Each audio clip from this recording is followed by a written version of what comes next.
வண்டியில வச்சு கூட்டு போயிட்டாங்க, போலீஸ் வண்டியில வச்சு ஜம்முன்னு வந்து கூட்டு போயிட்டாங்க. இதை தெரிஞ்சுக்கிட்ட நம்ம அண்ணன் அனிதா அப்படி அவரு என்ன பண்ணிருக்காரு, அவரு கிளம்பி வந்திருக்காரு. அவரு மேடையில தான் இருந்தாரு. அதுதான் அங்க கைது பண்ணதுக்கு அப்புறம் சொல்றான். அங்க இருந்து அவரு வந்து நானும் பாத்தீங்களா நானும் பெர்ஃபார்ம் பண்றேன்னு போராட்டம் எல்லாம் பண்ணிருக்காரு. அங்க பார்த்தா டக்குன்னு போலீஸ் எல்லாம் வந்துட்டு இருக்காங்க. என்னங்க அப்படின்னா இடுப்புல கை வச்சிட்டாங்க, போடா பண்ணி அப்படின்ட்டு.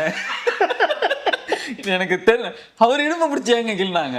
கில்லலங்க, இடுப்பை பிடிச்சி இழுத்தாராம் டிஎஸ்பி. அவரே நல்லா இவ்வளவு பெருசுக்கு இருப்பாரு, அவர் எப்படி இடுப்பை பிடிப்பாரு தெரியல. அதுல இடுப்பு எங்க இருக்கு என்ன எங்க போய் கண்டுபிடிக்கிறது? தேவிஸ்ரீ பிரசாத் எதுக்கு அங்க போனாரு அதுதான் தெரியல. தேவிஸ்ரீ பிரசாத் கிட்ட சொல்லியிருக்க. தேவிஸ்ரீ பிரசாத் சொன்னாரா, நீங்க வந்துருங்க அங்க போய் தாவேக்கால சேர்ந்துருங்க அப்படின்னு தேவிஸ்ரீ பிரசாத் சொன்னதா இவர் வந்து சொல்றாரு. விட மாட்டேன். அவரு இடுப்புன்னு தெரிஞ்செல்லாம் பிடிச்சிருக்கும். அவரு என்ன பருத்தி வீரன் கார்த்தியை நல்லா இடுப்பை வளைச்சு நெளிச்சு ஆட்டணும் அப்படின்னு சொல்றதுக்கு ஏதோ வாங்கன்னு சொன்னா இவர் வரமாட்டாரு. கையை பிடிச்சிருந்தா என்ன கையை பிடிச்சி இழுக்கிறேன்னுவீங்க, கழுத்தை பிடிச்சா கழுத்தையே பிடிக்கிறீங்களான்னுவீங்க, தலையை பிடிச்சா தலைமையிலே கை வச்சிட்டீங்களான்னுவீங்க. சரி ரைட், ஏதோ ஏன் பிரச்சனையை பண்ணிக்கிட்டு காலை பிடிச்சா தப்பாயிடும், காலை பிடிக்கிறது இது சுயமரியாதையை ஒத்துக்காது, அதனால சரி ஏதாவது ஒரு பார்ட்டை பிடிக்கலாம்னு சொல்லி பிடிச்சிருக்காரு. கரெக்டா இடுப்பை போய் பிடிச்சிருக்காரு.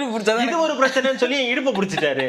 ஏன் இடுப்பை பிடிச்சிட்டாரு அப்படின்னு வந்து நீ வேணா பதிலுக்கு பிடிச்சிட்டு பாரதி கண்ணம்மான்னு நினைக்கிறேன், வடிவேலும் பார்த்திவனும் அந்த என்ன தேய்ச்சி என்ன கணம் மிலிட்ரிக்காரன் கொண்டாட்டி என்ன கணம் கணக்குதுன்ற மாதிரி இவரு என்ன சரி அது வரைக்கும் ஓகேங்க, சரிங்க பிடிச்சிட்டாரு, முடிஞ்சு போச்சு, தாவைக்காக கூப்பிட்டாரு வரைக்கும் டக்குன்னு மயக்கம் வருதுன்ட்டாரு.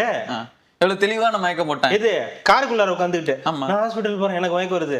அந்த இடத்துலதான் எனக்கு ஒருத்தர் தோணுச்சு, இதை எங்கேயோ பாத்திருக்கேன்னு சொன்னீங்க பாலாஜி, இப்ப வருது பாருங்க அப்படின்னு சொல்லி அண்ணன் செந்தில் பாலாஜி வந்து அந்த சீன்ல வந்து எனக்கு அதை பார்த்தோன்ன காதலும் கடந்து போகும்ல, என்ன எனக்கு திருப்பி மயக்கம் கேவலமா நடிக்காத அப்படின்னு சத்தியமா தான் பண்றாங்க.